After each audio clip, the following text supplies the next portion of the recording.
Let me show you my hobby room.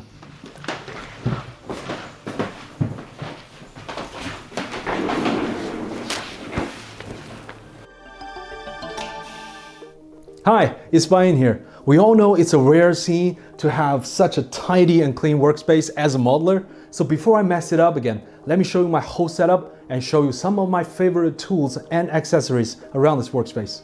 There are 4 main working spaces in the studio. So this main workbench, the secondary workbench, a spray booth, and a temporary 3D printing / photo booth. Let's start from this main working space. So most of the videos and models you see on this channel are all done on this table. One of my favorite parts of this entire working space is actually the table itself. This is the E7 Plus standing desk from FlexiSpot. Because it is motorized, I can easily change the working height of the entire working space. We all know that feeling when we're trying to crawling on the table and paint some crazy details or doing some fancy weathering job on the models. And this is such a life improver.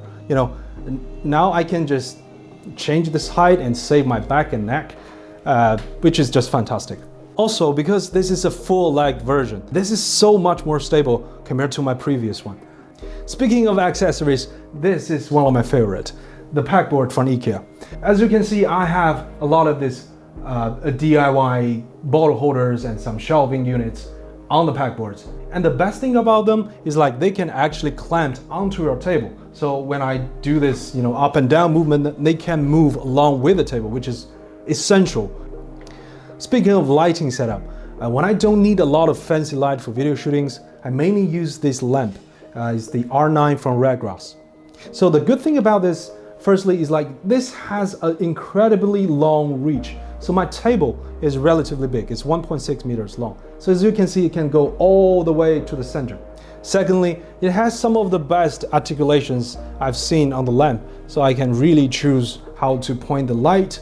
The most unique feature about this lamp is actually it has 2 light panels that can be articulated separately.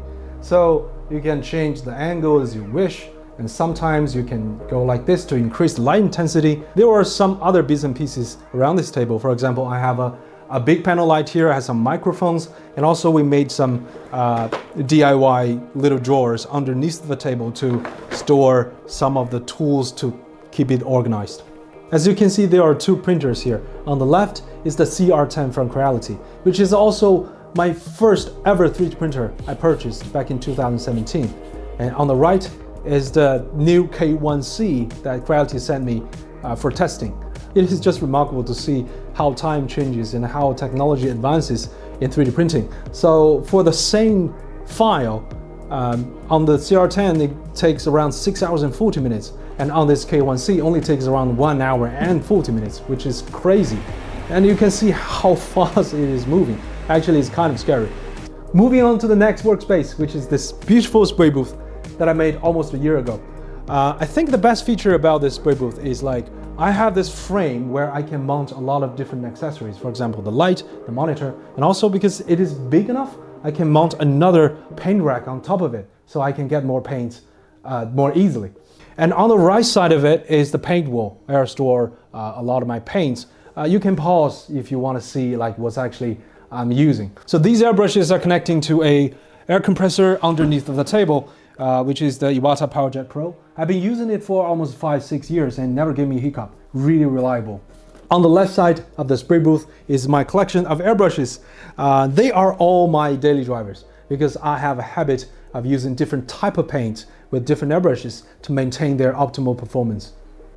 Moving on to the secondary workbench. It is very similar to the main one. The main difference is because I don't have a lot of needs for shooting videos here, I have the freedom of putting more pegboards here. So I have this entire new Vallejo Motocolor line lined up here, which is just looks, pleasing. Sitting on this table is my last favorite tools in this episode, which is this ultrasonic cutter. I've been using this for years and they just serve me so well. But the main thing is it's kind of bulky and I can't really take it anywhere. So I had this one from Magic Cutter. It is such a smaller unit and all I need is to connect a USB-C cable to a PD charger, then I have the full functionality of the tabletop one. And it's cutting plastic just like butter. You have to try it out. It's been a while since I have such a clean and tidy workspace. And just tell me what you think about this setup. Leave a comment below, and if you like the content, just leave a like and maybe subscribe to the channel. I'll see you in the next one.